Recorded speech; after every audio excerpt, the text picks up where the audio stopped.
അത്യാഗ്രഹിയായ എലി.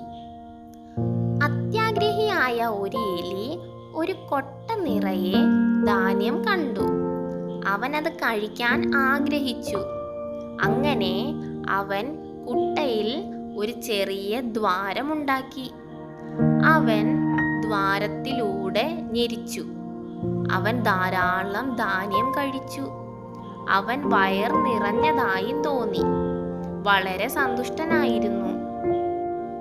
ഇപ്പോൾ അവൻ പുറത്തു വരാൻ ആഗ്രഹിച്ചു. അവൻ ചെറിയ ദ്വാരത്തിലൂടെ പുറത്തു വരാൻ ശ്രമിച്ചു. അവനു കഴിഞ്ഞില്ല. അവന്റെ വയറ് നിറഞ്ഞിരുന്നു. അയാൾ വീണ്ടും ശ്രമിച്ചു. പക്ഷേ അതൊന്നും പ്രയോജനപ്പെട്ടില്ല. എലി കരയാൻ തുടങ്ങി. ഒരു മുയല് കടന്നു പോകുന്നുണ്ടായിരുന്നു. എലിയുടെ കരച്ചിൽ കേട്ട് അത് ചോദിച്ചു, "നീ എന്തിനാ കരയുന്നത് സുഹൃത്തേ?" എലി വിശദീകരിച്ചു, "ഞാൻ ഒരു ചെറിയ ദ്വാരമുണ്ടാക്കി ധാന്യം കഴിക്കാൻ കുട്ടയിലേക്ക് വന്നു.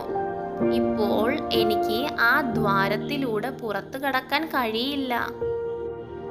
മുയൽ പറഞ്ഞു, "നിങ്ങൾ വളരെയധികം ഭക്ഷണം കഴിച്ചതിനാലാണ് നിന്റെ വയർ ചുരുങ്ങുന്നത് വരെ കാത്തിരിക്കുക." മുയൽ ചിരിച്ചുകൊണ്ട് പോയി. ചെറുകഥ.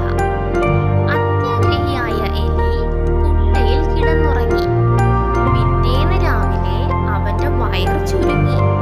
എന്നാൽ കുറച്ച് ധാന്യം കൂടി കഴിക്കാൻ അദ്ദേഹം ആഗ്രഹിച്ചു. കുട്ടയിൽ നിന്ന് ഇറങ്ങുന്നതിനെ കുറിച്ച് അവൻ മറന്നു. അതിനാൽ അവൻ ധാന്യം കഴിച്ചു. അവന്റെ വയറ് വീണ്ടും വലുതായി. ഭക്ഷണം കഴിച്ചതിന് ശേഷം തനിക്ക് രക്ഷപ്പെടേണ്ടതുണ്ടെന്ന് എലി ഓർത്തു. പക്ഷേ അയാൾക്ക് കഴിഞ്ഞില്ല. അപ്പോൾ അയാൾ വിചാരിച്ചു, "ഓ, ഞാൻ നാളെ പുറത്തു പോകും." പൂച്ചയായിരുന്നു അടുത്ത വഴിപോക്കൻ.